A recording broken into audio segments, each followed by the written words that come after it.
particular. Oye, bueno, vamos a empezar desde ya para no perder más tiempo y poder hacer este análisis, por supuesto, con uno de los analistas de nuestro plantel, que vamos a preguntarle, porque él es experto, cómo vio este debate radial. Vamos a estar con el director del Departamento de Estudios Políticos de la USACH, Mauricio Olavarría. Ya está conectado. Ya está con nosotros, ¿no? Así es, al teléfono. ¿Qué tal, Hola, profesor. Mauricio? Buen día. Hola, ¿qué tal? ¿Cómo están? Qué gusto saludarlos. Sí, también los tengo en pantalla. ¿Cómo? Está en video también, sí. Eso, lo estamos viendo ahí. Buenísimo. ¿Me están escuchando por el teléfono o por la conexión? No lo sé. Bueno, como sea, como ustedes digan. Creo que por el teléfono lo estamos escuchando, pero lo estamos viendo también en pantalla, que se produce un ligero desfase. Profesor, gracias por estar con nosotros. Todos ahí estuvimos pegados a las pantallas y a la radio.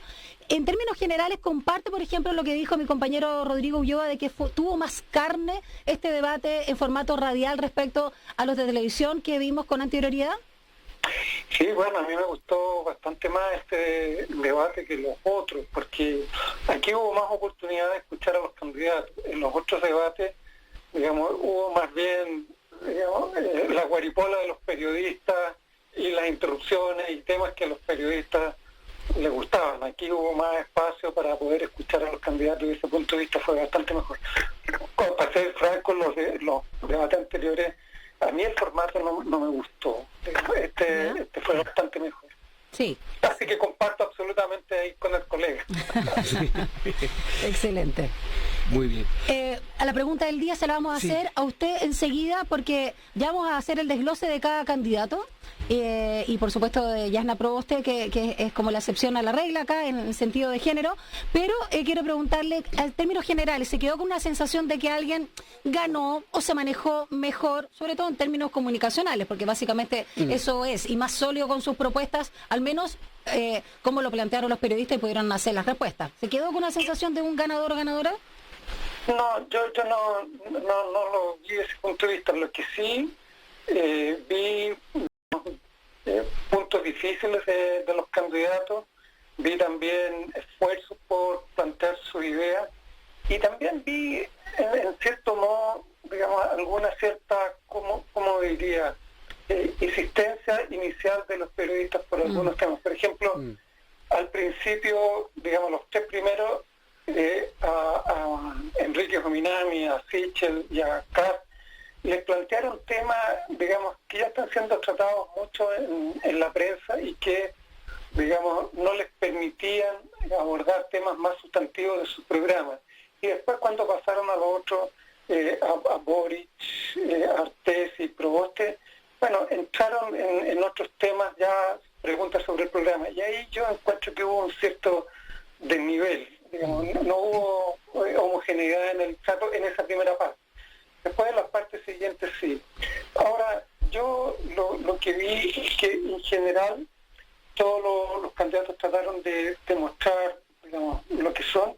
Vi, sin embargo, puntos difíciles, débiles. Por ejemplo, digamos, sin duda que en el caso de Boric, las mayores debilidades y problemas que tuvo y se desacomodó mucho cuando lo abordaron por temas de violencia, por temas de economía, por temas de pensiones, del cuarto retiro, le mostraron sus contradicciones, su evolución, y ahí lo vi muy desacomodado. A Kass, bueno, estuvo en su ritmo. Él trató de ir a buscar persistentemente a Boric, en lo que plantea que Boric es su contendor, digamos, y por lo tanto es como es de texto, es de texto de las campañas, bueno, fijar quiénes son, tratar de ubicarse entre los dos más contendientes. No estoy seguro que eso le haya resultado acá. Digamos, creo que también ese digamos, confrontación entre Kass y Boric, yo creo que no le conviene a ninguno, porque además también Boric picó y fue a buscar a Kass, y también ahí, digamos, mucho fuerte debilidad, quiere decir que acusó el golpe y lo fue a buscar. Entonces ahí hay un tema. Creo que Proboste también se sintió muy desacomodada, digamos, en este conflicto que tiene con Sichel, y que ella lo acusó, y después salen los temas, bueno, de la democracia cristiana, los temas de su marido, creo que ahí trató de evadirse, pero no veo yo que lo haya logrado. Meo es muy buen, digamos, él tiene mucho histrionismo, tiene un dominio de escena, pero el punto es si eso logra convencer, sobre todo con la historia que él trae de 4 campañas, con los temas que le han enrostrado, etcétera.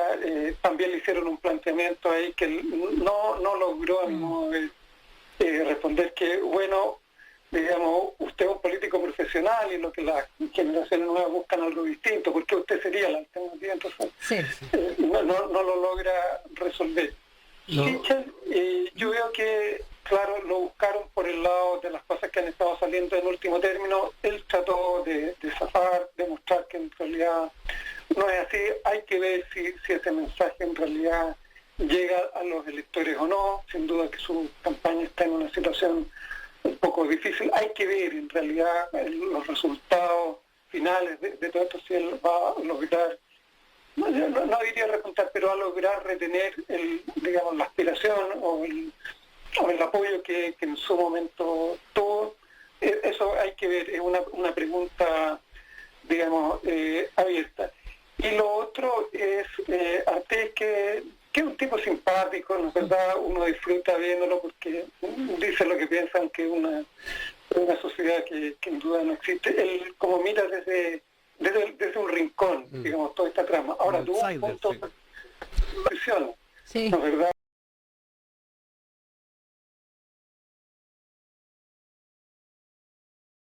Blanco, entre Meo, no confrontar las diferencias que pueden tener. Entonces, ese punto que planteó Artés no es trivial, no es un punto como para dejarlo pasar, es un punto bien interesante, planteó, digamos, ese punto. ¿Qué más les puedo decir?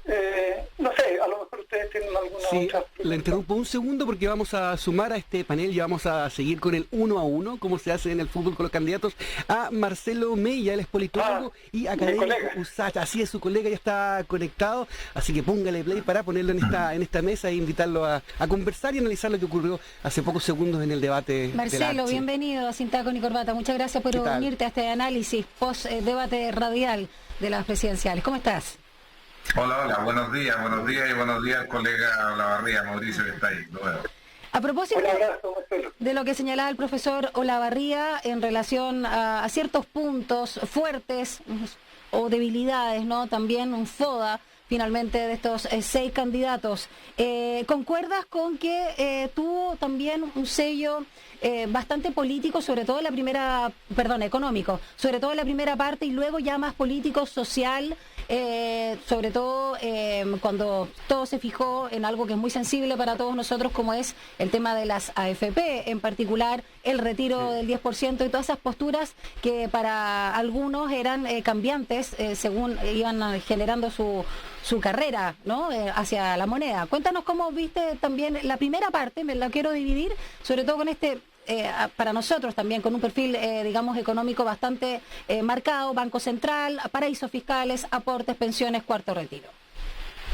Sí, yo estoy de acuerdo con lo que tú señalas, Daniela, en el sentido de que por lo menos en este formato de la Archi se pudo entrar a discutir temas de programa o posiciones de las candidaturas, porque en el debate anterior realmente me quedé bastante preocupado porque el predominio del debate estuvo dado por interpelaciones y no hay ningún problema con llamar las cosas por su nombre y con enfrentar las distintas visiones, pero cuando en un contexto de crisis como la que está viviendo el país, la campaña se transforma está predominada por descalificaciones entre los candidatos. Uno se pregunta si la ciudadanía tiene las señales que necesita para emitir un sufragio con cierto nivel mínimo de información. Y en ese sentido, la primera parte efectivamente obligó a los candidatos, y ese es un acierto de este formato de la Archi, a fijar posiciones respecto a temas económicos relevantes. Ahora, el segundo comentario que uno tiene a partir de esa misma constatación es el manejo económico de las candidaturas sobre propuestas de política. También es un poco preocupante. Yo creo que ahí la asesoría de algunos candidatos urgente para lograr que dominen ciertos temas macroeconómicos básicos. Nadie pide que las y los candidatos sean expertos en economía, pero sí tienen que tener ciertas nociones. No puede ser que por segunda o tercera vez se le pregunte a Boric por cómo enfrentaría uno de los principales temas que tiene el país, la inflación, y la verdad es que la respuesta sea claramente elusiva. Bueno, y la falta también de presupuesto, de números del candidato Artés, que es algo que también le han insistido bastante los periodistas. Sí, lo que pasa, Daniela, es que Artés claramente no es un candidato que sea competitivo, pero cuando estamos escuchando a Proboste, y uno se da cuenta que en ciertas preguntas la candidata se diluye en una retórica que prácticamente no le permite fijar posición, no le alcanza nunca el tiempo, uno se queda preocupado. Sí. Es decir, el nivel de preparación de las candidaturas creo que ha ido más por el lado de destruir al competidor por la vía de la descalificación o el escándalo, que en el ejercicio democrático de fijar posiciones y propuestas de política pública. Lo decía hace un rato Mauricio Olavarría, que él no veía un gran ganador de este debate. ¿Podemos ver un perdedor más claro bajo ese punto de vista con lo que pasó recién? Mira, yo creo que en los debates presidenciales no es mucho lo que las candidaturas pueden ganar. De hecho, hay estudios principalmente para Europa y Estados Unidos que muestran que el impacto principal de los debates presidenciales tiene que ver con quién pierde más, no necesariamente con quién puede ganar y cambiar la intención de voto. Y en ese sentido yo diría que en este debate, si bien hasta el momento las encuestas han mostrado unánimemente un liderazgo de Gabriel Boric en la primera posición, con cierta distancia respecto al segundo, en este debate claramente las interpelaciones se concentraron hacia él. Y yo diría que en esta oportunidad, si en el debate anterior los candidatos de la derecha fueron los que tuvieron mayor daño, en este caso creo que las dos candidaturas que representan al espacio político más progresista no salieron tan bien paradas, digamos. O sea, creo que en este debate, todo lo contrario al debate anterior, los principales dañados creo que tiene que ver con el espacio político de la izquierda.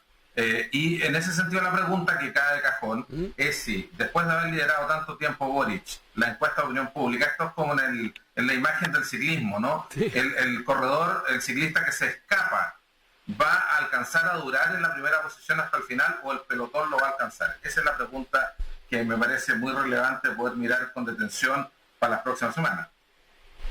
Profesor Olavarría, quiero preguntarle algo, si quiere usted, por supuesto, antes agrega al análisis que hizo justamente el profesor Mella, pero algo que se refirió Sichel, que tiene bastante peso, sobre todo en el contexto de la acusación constitucional contra el presidente Piñera. Por un lado, en lo que él señaló del miedo a invertir en Chile, ¿no? Que señaló que había miedo de poner, digamos, dinero acá, invertir, y criticó además el desastre, lo que él llamó el desastre de la Convención Constitucional, y lo sacó a colación a propósito de la conmemoración de los 2 años el próximo lunes 18. Si quiere, por supuesto, agregue lo que le quedó como reflexión de las palabras del profesor Mella. No, yo estoy de acuerdo con lo que plantea ahí mi colega Marcelo. Un abrazo, Marcelo. La verdad, en el sentido de que en este debate, digamos, las candidaturas que mostraron un menor desempeño, por decirlo de algún modo, fueron Boric y Proboste, la verdad. Es decir, no fueron concretos, digamos, concuerdo exactamente. Creo que salieron bastante más dañadas. Las candidaturas de Sichel y Kast, digamos, bueno, jugaron su juego, digamos, pusieron lo que querían exponer, trataron de mantenerse, etcétera, pero sin duda, digamos, no respondieron muchas de las actuaciones. Proboste, digamos, en la parte económica claramente no dio respuesta, mostró contradicciones fuertes entre digamos, la ley que promocionó, digamos, nacionalizando los fondos de pensiones versus su posición actual, etc. Pudimos ver, digamos, tuvieron un desempeño, digamos, bastante menor. Ahora, respecto de lo otro, bueno, en los ambientes económicos he sabido que ha habido un fuerte retiro de fondos del país, ha salido mucho dinero del país y eso va a generar un efecto bastante fuerte, digamos, hacia adelante. Ahora, el desafío que le plantea la periodista, si eso afecta a su candidatura, bueno, digamos, habrá que verlo.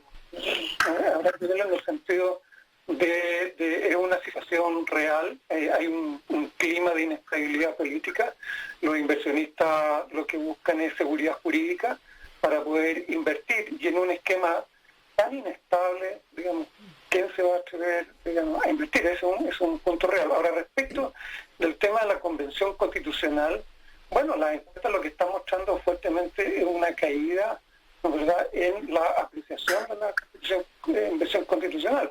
Si bien, digamos, el plebiscito que se planteó, digamos, que tuvo una alta participación, una gran mayoría optó por la Convención, pero a este minuto lo que las encuestas están mostrando una fuerte caída en la apreciación, en el respaldo de la Convención. Digamos, yo escribí una columna, la verdad, respecto de la Convención Constitucional que incomodó a algunos convencionales, pero eso es lo que está mostrando efectivamente. Digamos, los debates que se están planteando, lo que sale de la Convención, digamos, hacia afuera, que es reportado por los medios de comunicación, digamos, está teniendo un efecto bastante fuerte en la apreciación que la opinión pública tiene sobre ella, y eso evidentemente está sumándose a este clima de inestabilidad que se ve en el país, que tiene un efecto en las decisiones de los inversores. Con respecto al mismo tema, a la seguridad, a la estabilidad, por un lado Sichel critica la forma en que el gobierno ha llevado a cabo este tema, pero por otro lado tiene a Martorell como vocera. Entonces primero quería ver la apreciación de ustedes, primero partiendo por Marcelo. Sí, mira, yo resumiendo, creo que lo más impresionante de la campaña Sichel ha sido, creo yo, dos cosas. Primero, por momentos la improvisación. A mí me llamó la atención muchísimo el punto de prensa que se hizo hace un par de días para responder a las interpelaciones, a los cuestionamientos por situaciones que podrían afectarlo a él en el pasado, desde el punto de vista del financiamiento de su candidatura a diputado. Sorprende porque se supone que el estándar de preparación es un poquito más alto. También esta reiteración de cambio en la vocería del comando llama la atención. Si enfrentar una campaña muestra tanta improvisación, ¿cuál es la expectativa en la hipótesis de que fuera gobierno? La verdad es que es bastante llamativo. Lo otro que me ha llamado la atención respecto de Sichel, que parece ser, como dicen en el Vox, un peleador de mandíbula de cristal, es decir, un candidato que cuando le llega un golpe rápidamente cae al piso. Es cierto que se levanta y sigue peleando, pero claramente a esta altura me parece que el candidato Sichel es mandíbula de cristal. Se ha caído, incluso ha amplificado los problemas de Martorell. Uno se pregunta cuál fue la razón, si él quiere marcar distancia con el gobierno de Piñera para poner en algún momento como vocera a una funcionaria saliente de este gobierno. Entonces, creo que han existido errores, creo que el punto hecho por Santa Cruz también fue un tremendo desacierto, no se logró el efecto esperado.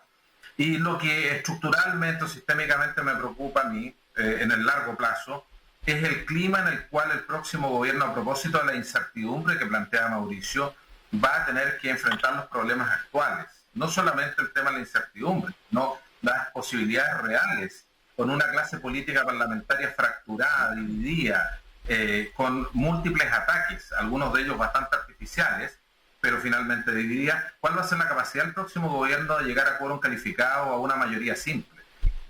La candidata Proboste hablaba de que se necesita una nueva reforma tributaria. Bueno, pero las reformas tributarias son procesos que avanzan por el Poder Legislativo. ¿Cuál es la posibilidad de cristalizar ese tipo de transformaciones de gran envergadura cuando están todos peleados con todo? Entonces, me parece que el corto plazo se ha comido por momentos en esta campaña las distintas candidaturas, y eso es preocupante cuando uno mira las tareas de largo plazo para el futuro gobierno. Profesor Olavarría, respecto a las vocerías que planteaba también Rodrigo Ulloa y la candidatura Sichel. No, sin duda hay una dificultad muy fuerte para la candidatura de Sichel, etcétera, porque, digamos, tiene las dos dificultades. Una, el tema de la seguridad, y en segundo, digamos, con esa vocería en particular. Uno, el tema de la seguridad, y otro, la distancia con el actual gobierno. Entonces, poner una vocera que viene justamente en un tema de que hay mucha crítica, aun cuando las encuestas de la INUS muestran una baja, pero eso es otro tema. Lo que la ciudadanía lo que percibe es que hay un problema fuerte con la violencia y la delincuencia. Entonces, poner a una vocera que viene justamente de ese rol de un gobierno del cual él quiere diferenciarse, sin duda le plantea, digamos, una dificultad. Ahora, el otro punto que plantea Marcelo es un punto relevante, en el sentido de que lo que se muestra una fuerte crispación, una fuerte, digamos, conflicto digamos, a mí no me gusta hablar de clase política, prefiero hablar de política, porque esa idea de clase política lo que está apuntando es que hay un grupo de personas que se sienten predestinados a gobernarnos, y eso es absolutamente monárquico, contradictorio de una idea democrática de ciudadanía en que todos los ciudadanos tienen las opciones de pasar a desempeñar roles políticos. Cerrado ese paréntesis, digamos, ese va a ser un problema central. El próximo gobierno, cualquiera que sea, va a ser un gobierno difícil, complejo en este esquema. El Congreso próximo no va a ser muy distinto del Congreso que tenemos actualmente, que es un Congreso, digamos, ¿cómo decirlo? Muy clientelar, muy centrado en sus propios intereses de reelección y no mirando el futuro del país. Es un Congreso con pocas capacidades de articulación y de negociación. Sí. Están centrados mucho en sus propias visiones de mundo y en consecuencia, digamos, todo esto, digamos, capacidad de generar acuerdos, que es lo propio de la política, ¿no? ¿Verdad? Negociar, conversar, transar, digamos, por el bien del país. Eso no ha estado en este Congreso, difícilmente va a estar en el próximo, por cómo se ve. Y también es un punto que uno observa también en la Convención Constitucional, ¿verdad? Mucho más centrada en las visiones totales que cada uno de ellos ve, en sus ideales, pero difícilmente mirando un poco más allá y tratando de ser empáticos con el adversario o con la posición contraria. Entonces, desde ese punto de vista, va a ser un periodo muy difícil, muy complejo. La inestabilidad se va a mantener y en ese caso, con menor inversión, con dificultad económica, vamos a tener un endeudamiento muy alto. Es una cuenta que va a haber que pagar. ¿De dónde van a salir los recursos? No es posible subir los impuestos al techo, eso tiene consecuencias económicas. Va a ser un gobierno muy difícil. Profesor Olavarría, para ir terminando, quiero darle paso justamente a Marcelo Mella. Quiero detenerme en un concepto que resume bastante los tiempos que estamos viviendo, sobre todo desde la demanda social, que es el concepto de dignidad, que estuvo muy marcado en un momento por la educación, se hizo transversal, y ahora se puede resumir o sintetizar bastante bien con el tema de las pensiones.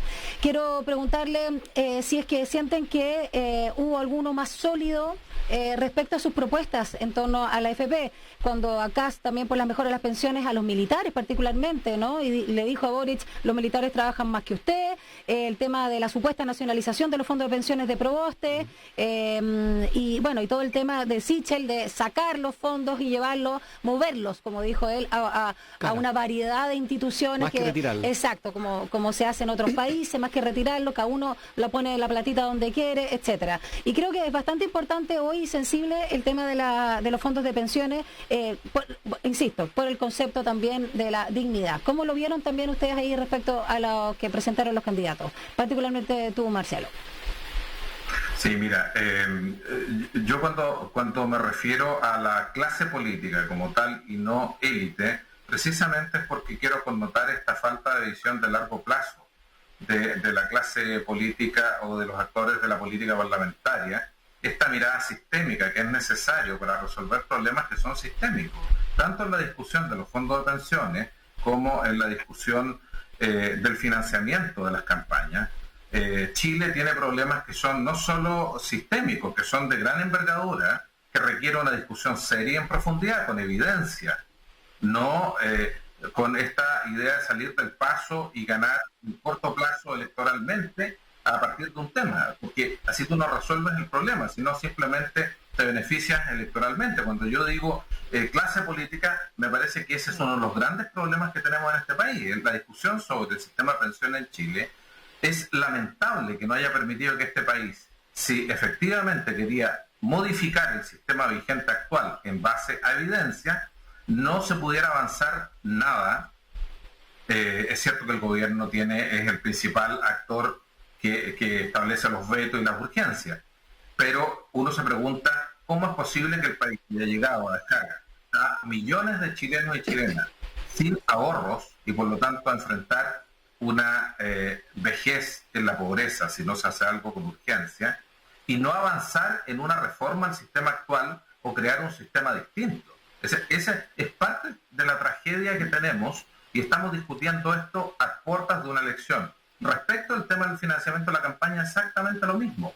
Se aprovecha electoralmente sin entrar a perfeccionar los sistemas que están vigentes actuales. Entonces yo creo que, termino con esto, hay una encuesta, un estudio que salió del COES hace alrededor de 6 meses, donde muestra que la polarización es mucho más intensa a nivel de clase política o de élite que a nivel de sociedad civil. Entonces, ¿cómo resolver este tema que afecta la calidad de nuestra democracia, y que es que quienes ocupan espacios de poder, élite o clase política, hoy día tienen una incapacidad de ejercer liderazgo y conducción en aquellos temas en donde efectivamente se necesita una discusión seria, en profundidad y en base a evidencia?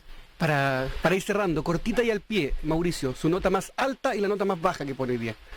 No, me gustaría tocar justamente el último punto, que creo que es un punto sensible. Yo creo que hubo 2 candidatos que dijeron claramente lo que querían en temas de pensiones. Uno puede estar de acuerdo o en desacuerdo. Uno fue Artés, fondo, un sistema público completo, nada de privado, y el otro fue Sichel, que dijo, bueno, traspasamos y ampliamos. Todos los demás tuvieron, matices, ¿no es verdad? Proboste no logra, superar esta contradicción de la nacionalización con el fondo nocional, que en realidad es un sistema de reparto. Boric no logra, señalar, dice que no va a tocar los fondos de pensiones, pero sus asesores, Nicolás Graus y la Claudia Sangüesa, dicen que no descartan la posibilidad de nacionalizar. Entonces no logra superar esa contradicción, que es un punto bien central. Entonces ahí quizás resumo la pregunta que me haces tú, sí. En realidad los puntos altos y los puntos bajos. Dicho esto, la nota más alta y la nota más baja es...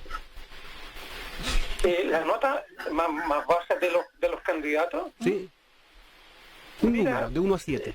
No, yo creo, no podría poner esa nota, no me gusta poner, pero lo que podría decir, compartiendo con Marcelo, creo que los que salieron peor relativamente en esto fueron Proboste y Boric. Los otros se mantuvieron. A mí me gusta siempre escuchar mucho a Artés, dice lo que piensa. Meo, disfruta, claro. Claro, sí, Meo tiene mucho espionismo y domina la escena. El punto con Meo es si la gente le cree o no. Ese es el punto.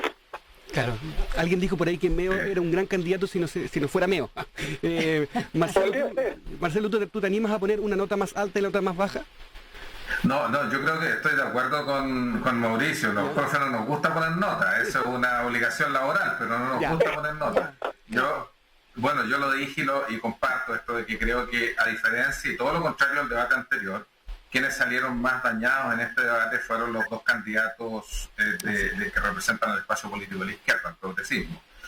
Y yo creo que en las próximas semanas Boric va a enfrentar una fuerte interpelación, porque efectivamente el pelotón quiere alcanzar al ciclista que se arrancó en las encuestas, y van a hacer todo lo posible por disminuir la distancia. Yo creo que ellos fueron los que estuvieron más dañados, y quizás en el caso de Boric, enfrentando una presión que va a ser mayor, ha mostrado algún problema, sobre todo para definir posiciones concretas. En economía no lo ha hecho bien, y Proboste definitivamente no alcanza a hablar jamás en el tiempo que le dan, y es extremadamente vaga. No obstante, ella es una mujer muy hábil, sí, tiene mucho sentido de oportunidad, mucho. Pero en términos programáticos no demuestra necesariamente manejo de programa. Yo sí me la juego, ustedes les pongo un 7. Muchas gracias por acompañarnos esta mañana en este análisis siempre necesario. Mauricio Labarriga, director del Departamento de Estudios Políticos de la USACH, y el politólogo y académico también de nuestro plantel, Marcelo Mella, nos acompañaron en este primer bloque de Sin Taco ni Corbata en el análisis de este debate radial de la Archi. Que estén muy bien y que tengan excelente fin de semana. Gracias por acompañarnos. Chao. Muchas gracias. Igual, que estén muy bien. Chao, chao. Chao. 11 con 6.